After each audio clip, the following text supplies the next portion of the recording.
Ang kwentong ito ay hango sa totoong buhay.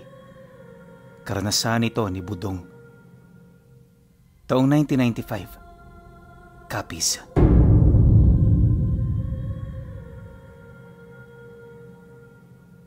Noong mga panahong ito, may mga kwento ng kumakalat sa kanilang bayan patungkol sa pananalasa ng aswang.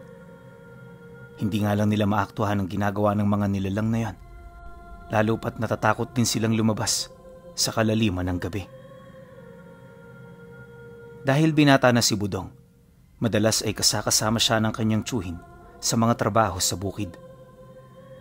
Kalimitan din siyang isinasama ng Tio Rardo niya kapag pumupunta ito sa kanyang mga kaibigan. Hindi naman umayaw si Budong sa kanya, lalo pat sa kanila na siya lumaki. Palibasa, iniwan siya ng kanyang mga magulang at hindi na rin nila alam kung saan na nagpunta ang mga yon. Dahil pinuno naman ng kanyang Tio Rardo at ng kanyang tiyahin ng pagmamahal na kailangan niya, hindi niya naramdamang nag-iisa siya. Yun din ang rason kung bakit mas gusto niyang sumama sa kanyang tiyuhin kaysa sa kanyang mga barkada.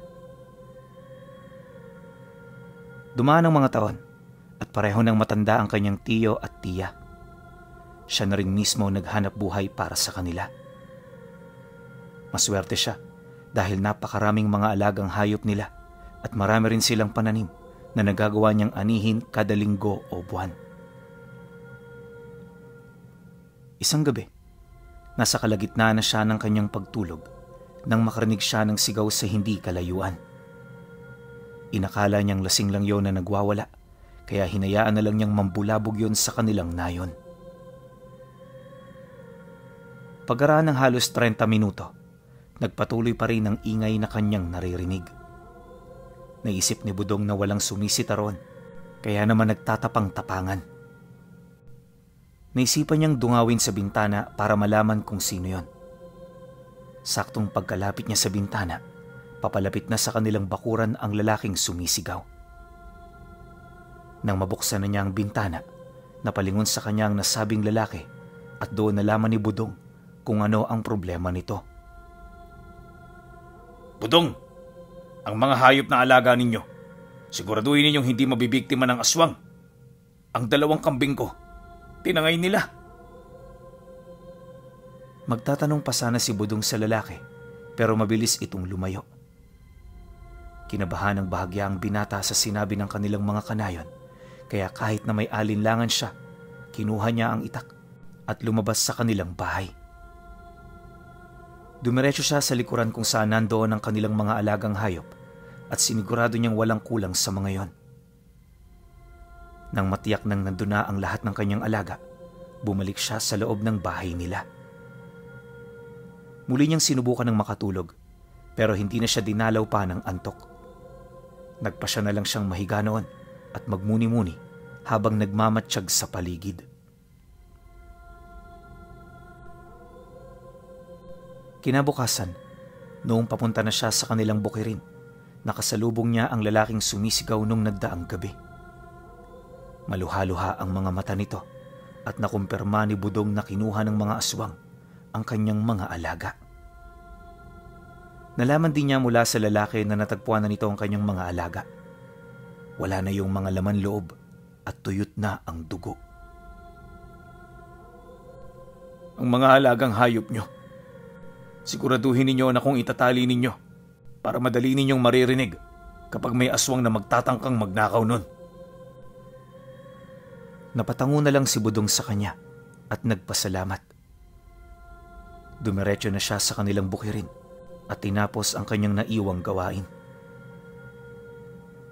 Kinahapunan, noong pauwi na siya, may napansin siyang 3 kababaihan na naglalakad. Nakapaalang sila at parang wala sa ayos ang kanilang buhok. Napakunot noo si Budong at habang sinusundan niya ng tingin ng mga yon, lumakas ang kabog ng kanyang puso. Nakita niyang papunta sila sa direksyon ng bundok, kaya naisipan niyang sundan ng mga yon. Sa halip na maglakad pa uwi sa kanilang bahay, lumihis siya ng daan at minanmanan niya kung saan talaga ang totoong pupuntahan ng 3. Hindi naging alintana sa kanya ang unti-unting pagdilim ng paligid dahil may itak naman siyang panlaban sa kung anumang nilalang na humarang sa kanya. Pwedeng aswang o di naman kaya'y mga mababangis na hayop. Nang makarating sila sa bahagi na wala gaanong kabahayan, nagtaka si Budong nang biglang naging mas mabilis ang paglalakad ng mga babae. Halos hindi na sila maabutan ng binata, pero dahil kabisado niya ang daan, hindi siya nahirapang sundan ng mga ito. Kalaunan, tuluyan ang naging madilim ang paligid. Halos hindi na rin niya nakikita ang kanyang dinaraanan, pero nagpatuloy siya sa kanyang pakay. Napailing na lang si Budong nang mapagtanto niyang tama ang kanyang kutob. Ano naman ang gagawin ng tatlong yan sa paanan ng bundok? Wala namang pamayanan dito ah. Isa pa, delikado rito dahil marami ang makakamandag na ahas. Hindi kaya... Natigilan si Budong sa pagbubulong sa kanyang sarili nang makarinig siya ng pagkaluskos. Ibinaling niya roon ang kanyang pansin sa pag-aakalang mabangis na hayop yon. Agad namang nawala ang nasabing ingay at nang ibaling niya ang kanyang paningin sa mga babae, napamura na lang siya ng pabulong nang mapagtanto na nakalayo na sila. Hahabulin na sana niya ang mga yon, pero natigilan siya nang may marinig na naman siyang kaluskos sa kanyang likuran. Napalingon siya roon at nagulat ang kanyang mga mata nang may makita siyang isang matandang babae na may mahabang buhok. Inakala niya nga atake ito sa kanya, kaya hinugot niya ang kanyang itak. Kung gusto mong mapuksa ang tribo ng aswang na lumipat dyan, kailangan mong mawasak ang gintong bungo na siyang pinagkukunan nila ng kanilang kapangyarihan. Ang bungo na yun ang nagdala sa kanila ng sumpa at yun din ang siguradong makakabawi nun. Napalunok ng kanyang laway si Budong dahil sa kanyang narinig. Tinanong pa niya ang matanda kung papaano nito nalaman yon, at ang tugon naman ng matanda ay isa siyang babaylan. Matagal ko na nga lamang patungkol sa kanila. Ilang beses ko na rin sinubukang pasukin ang kanilang kuta. Ngunit dahil malakas ang aking dungan kaysa sa pangkaraniwang tao, madali nilang napapansin ang aking presensya. Ha? Kung gayon, anong gagawin ko para madurog kong bungo? Teka, kaninong bungo ba yun? At bakit gano'n na lang nila kung ingatan? Ang bungo na yon ay kay Saragnayan. Hindi ko lang alam kung totoong mga kwento. Siya ay isang masamang Diyos o diwata na walang ibang hangad kundi ang wasakin ng mga tao. Kung iniisip mong baka mahuli ka, huwag kang mag-alala. Bibigyan kita ng anting-anting para hindi ka nila madaling makita.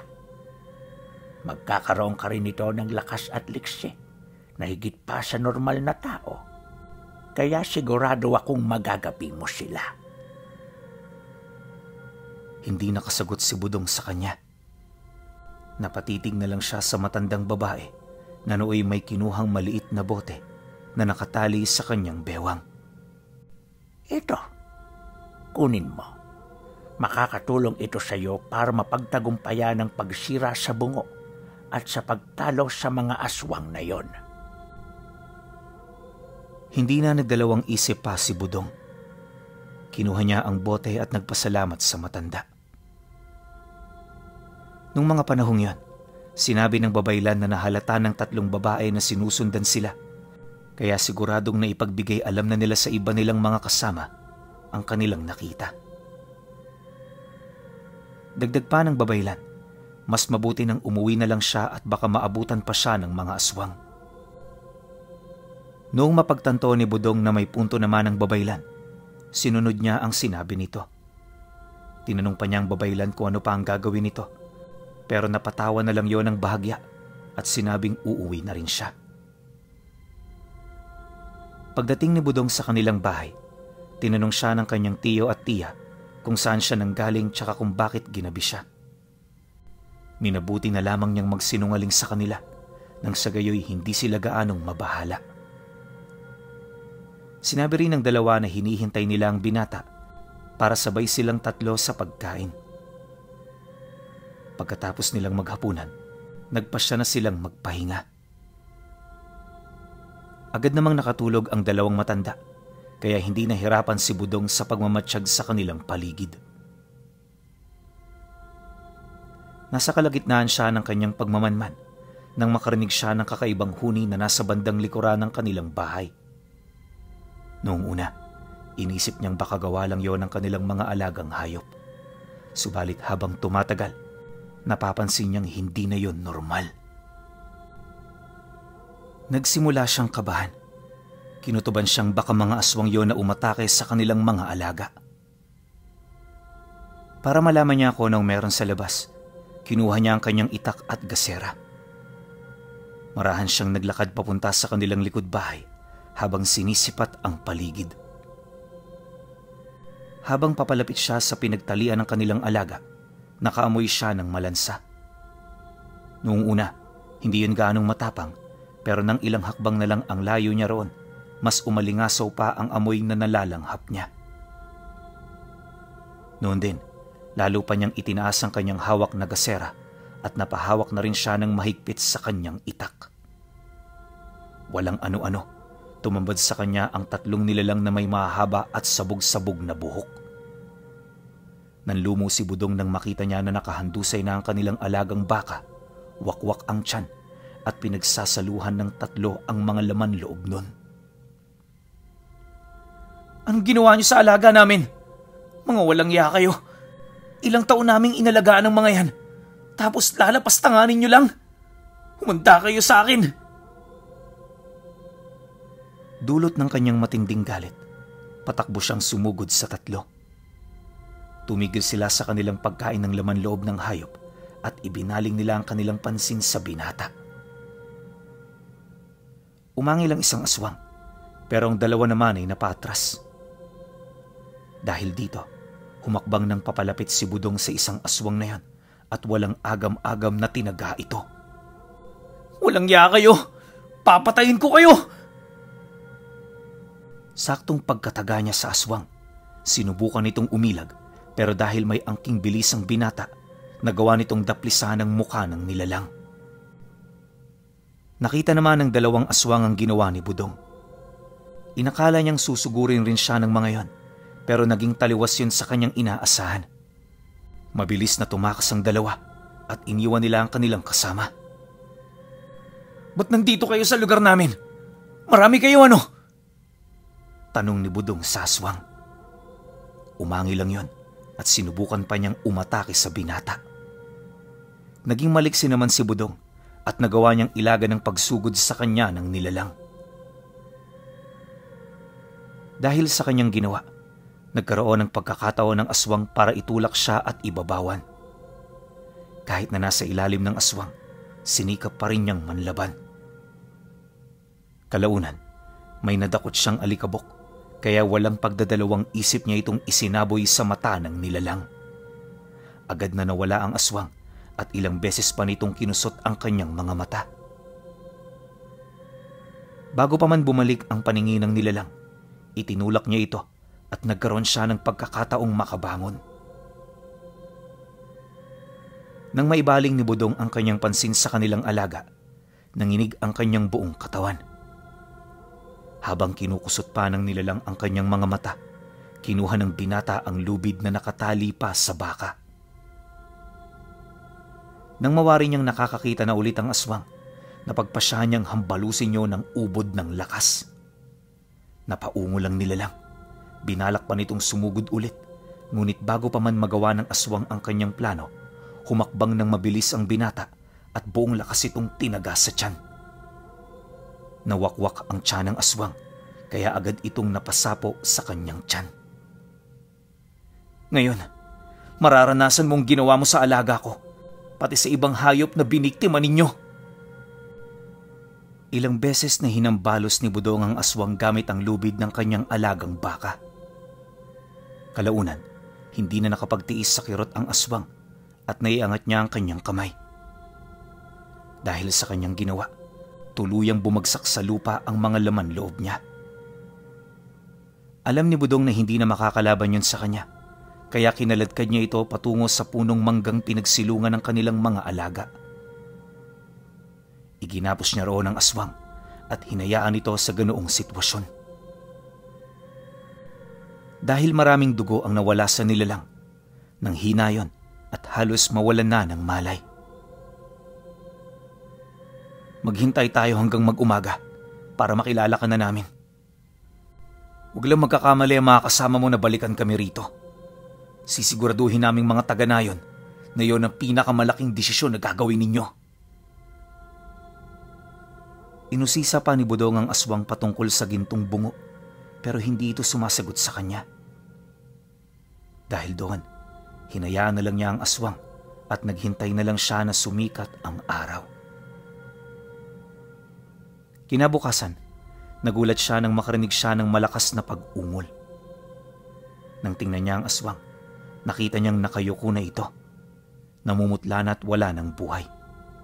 Naisip niyang baka ang narinig niya ay ang naging huling ingay ng nilalang bago ito malagutan ng hininga. Alam niyang posible na gaganti ang mga aswang sa kanya.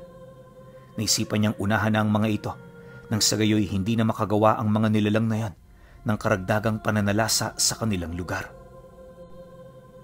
Inilibing niya ang babaeng aswang na nakagapos at nagplano siya sa kanyang gagawin pagdating ng gabi. Naisip niyang hindi niya na kailangang patagalin pa dahil baka pati ang mga tao ay biktima hina ng mga aswang na nandoon sa kanilang lugar. Bago tuluyang dumilim ang paligid, naihanda na niya ang kanyang itak at gasera. Sinigurado niya ring nakatali ng mabuti sa bewang niya ang boteng ibinigay sa kanya ng babaylan. Nagtanong pa ang kanyang tiyuhin kung saan siya pupunta, pero sinabi na lang niyang may nakalimutan siya sa kanilang bukirin. Matapos niyang magpaalam, nagmadali siyang umalis. Naisip niyang kailangan niyang makarating doon sa paanan ng bundok bago pa man lumalim ang gabi. Nasa kalagitnaan na siya ng kanyang paglalakad nang makarinig siya ng mga ingay sa paanan ng bundok. Kahit na medyo malayo yon sa kanilang baryo, dinig niya ang naturang ingay.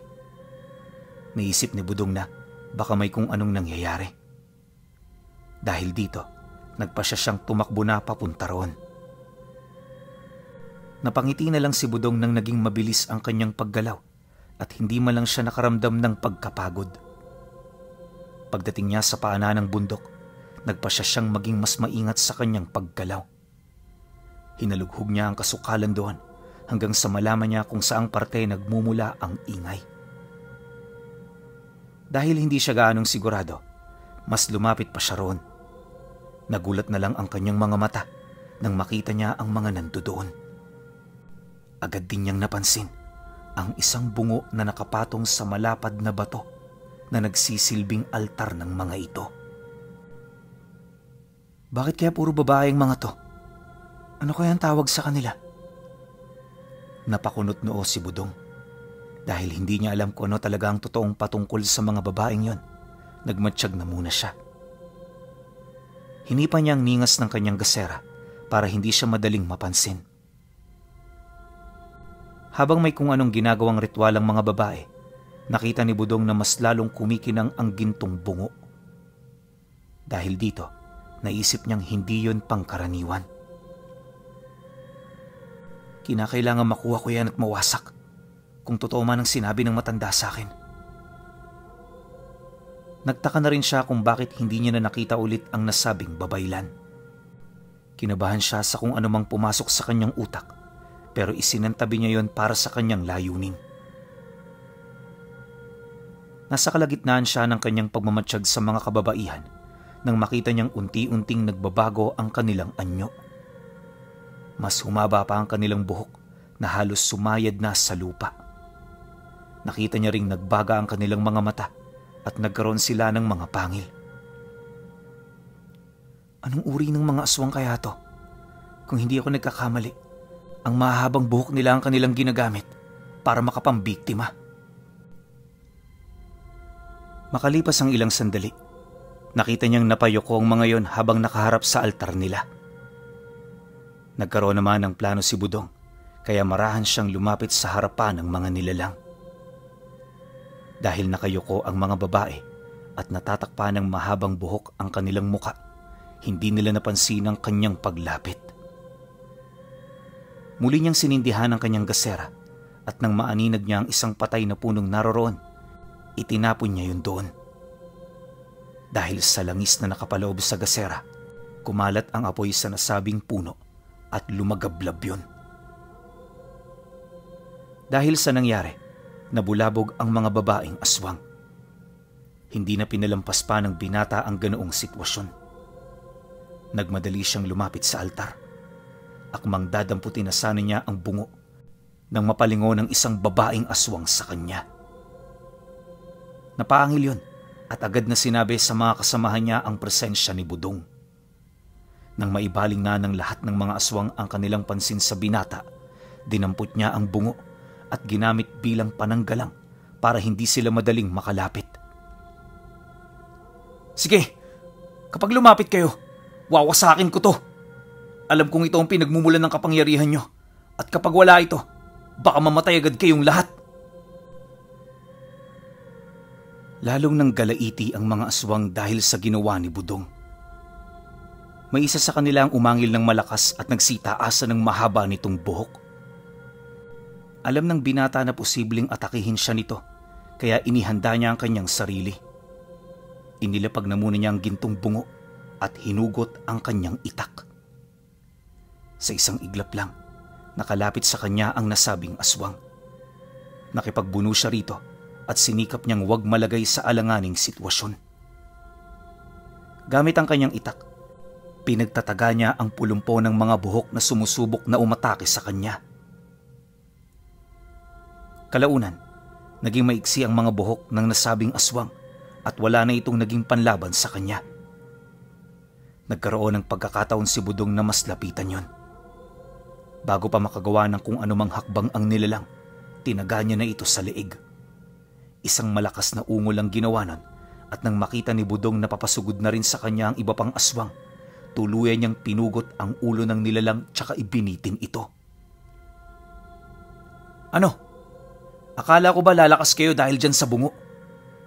Hindi yata kayo umubra sa ibinigay na anting-anting sa akin ng matandang babaylan. Natigilan ng mga babaeng aswang. Naging mas mabangis ang kanilang muka at sa isang pag-isap ng mga mata ni Budong, sinugod siya ng sabay ng mga ito. Dahil sa mahaba nilang buhok, tuluyan ang naging madilim ang paligid. Nagmistulang kumot na nakasaklob sa bintana ang buhok ng mga aswang noong mga sandaling yun. Tatagain na sana niya ang aswang, pero biglang may mga hibla ng buhok na pumulupot sa kanyang braso. Sinubukan niyang manlaban para hindi mabitawan ang kanyang itak, pero lalo pang naging malakas ang aswang. Hindi ako magpapatalo sa inyo. Tutuldukan ko ang paghahasik ninyo ng lagim dito. Alam kong iisang tribo kayo at wala akong pakialam kung ilan kayong lahat. Napaangil ang mga nilalang bilang tugon. Walang ano-ano, biglang pumulupot ang buhok ng mga aswang na yon kay Budong. Hindi na rin niya nagawang pigilan ng puwersa ng mga yon, kaya tuluyan siyang inangat ng mga ito sa ere. Habang patagal ng patagal siyang nasa ganoong sitwasyon, mas lalong humihigpit ang pagkakalingkis ng buhok ng mga aswang sa kanyang katawan. Kayong mga mangunguga, bitawan ninyong lalaking yan at ako ang inyong harapin. Napalunok ng kanyang laway si Budong. Sinipat niya ang pinagmumulan ng tinig at nakita niya ang babaylan. Tatawagin sana ni Budong ang babaylan para makahingi ng tulong, pero natigilan siya nang makita niyang nagbabaga rin ang mga mata nito. Kagaya ng mga kababaihang tinawag niyang mangunguga, parang may sariling buhay rin ang kanyang buhok. Napalingon sa matandang babae ang mga aswang at sa hindi inaasahan ni Budong, tumigil ang pagpupulupot ng kanilang buhok sa kanya. Napasigaw na lamang siya nang bigla siyang bumagsak sa lupa. Ibinaling niya ang kanyang pansin sa matandang inakala niyang babaylan at nakita niyang naghahanda ito sa pag-atake ng mga mangunguga sa kanila. Ilang sandali pa, nagsimula na silang maglaban. Napaatras naman si Budong. Nag-alangan siya sa pagtulong sa matandang babae dahil base sa itsura nito, isa rin siyang aswang. Nasa kalagitnaan siya ng panonood sa sagupaan nila nang maisip niya ang gintong bungo, kaya nilapitan niya ito. Dadamputin na sana niya yon para durugin nang biglang napasigaw ang matandang babaylan. Wag! Wag mo nang durugin yan. Ako nang bahalang tumalo sa mga ito. Wag na wag mong wawasakin ang bungo. Napakunot noo si Budong. Hindi niya alam kung ano ang pinaplano ng matanda, kaya nag-abang na muna siya sa susunod na mangyayari. Inaakala mo bang maaagaw mo sa amin ang bungong yan? Hindi. Magkakamatayan muna tayo. Mag-isa ka lang at marami kami. Kahit na pinatay mo ang halos lahat sa amin, hindi mo pa rin kami kaya, Amamarang. Hindi ako natatakot sa inyo. Kung wala ang bungo ni Saragnayan, wala rin kayong lakas. Ako, kahit mag-isa lang ako, kaya ko kayong labanan. Pagka-uwi ka ng matanda, mas naging agresibo ang mga mangunguga.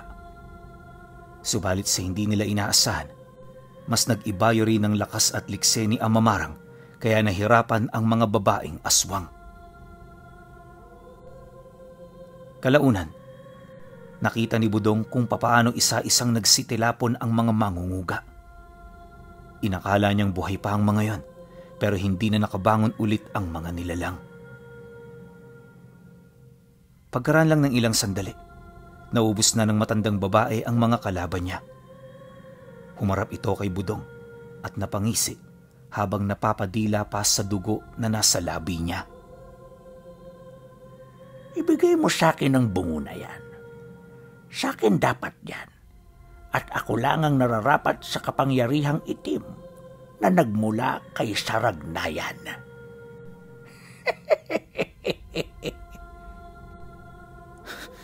Hindi ako papayag na may magmamay-ari pa nito.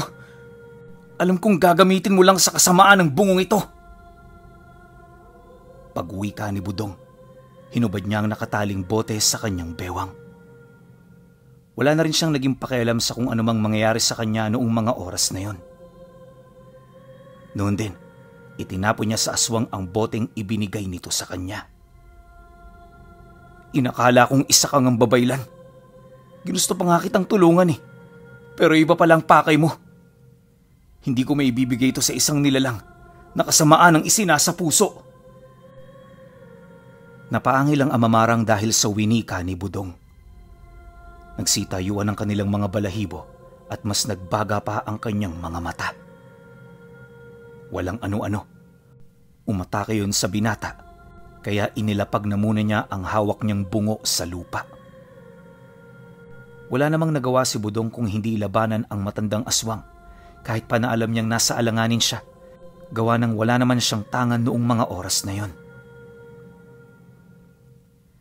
Para hindi madaling makagalaw ang mga buhok ng aswang, nagpasya siyang mas lumapit pa sa Amamarang.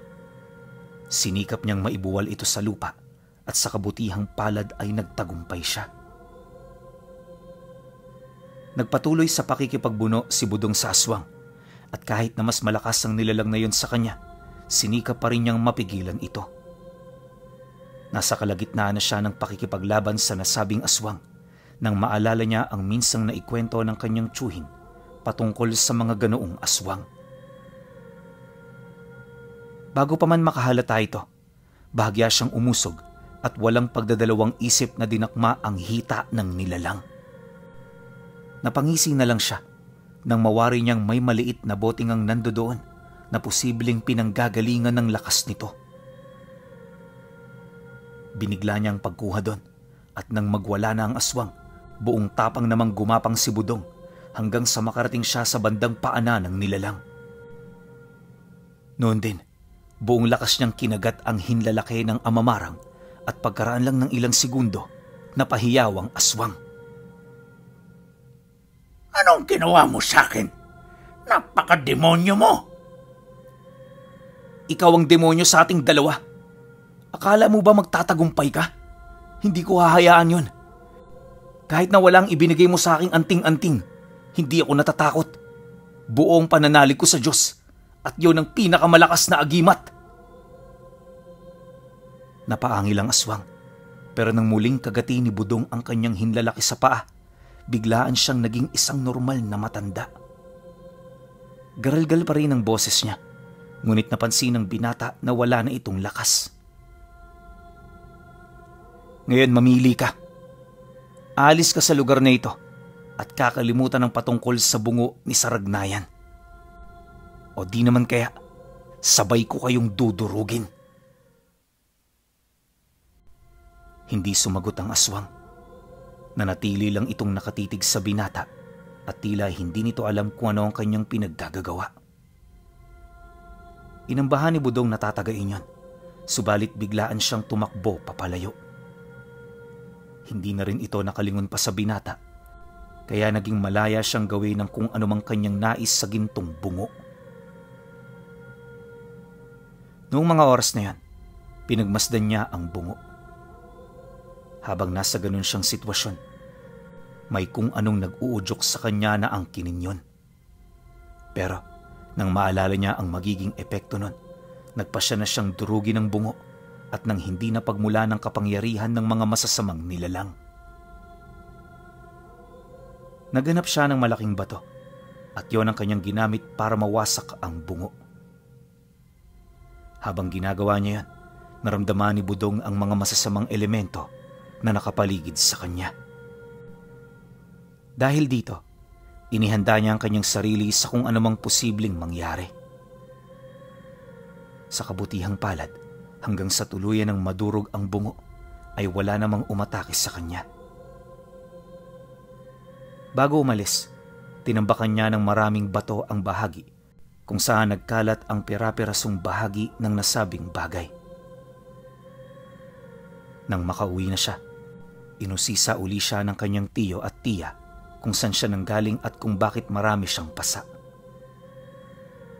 Wala nang nagawa pa si Budong kung hindi ang aminin kung ano man ang kanyang ginawa. Dahil sa nangyari, nagpasya na ang kanyang tiyo na ipamana sa kanya ang matagal na nitong itinatagong mutya ng kidlat. Hindi naman yung tinanggihan ni Budong at naisip niyang mas mabuti pang ang yun na ang kanyang magiging tangan kesa siya mismong mag-ingat at magtago ng pinagmumula ng mga kapangyarihan ng nasa kaliwa na sagradong gintong bungo ni Saragnayan.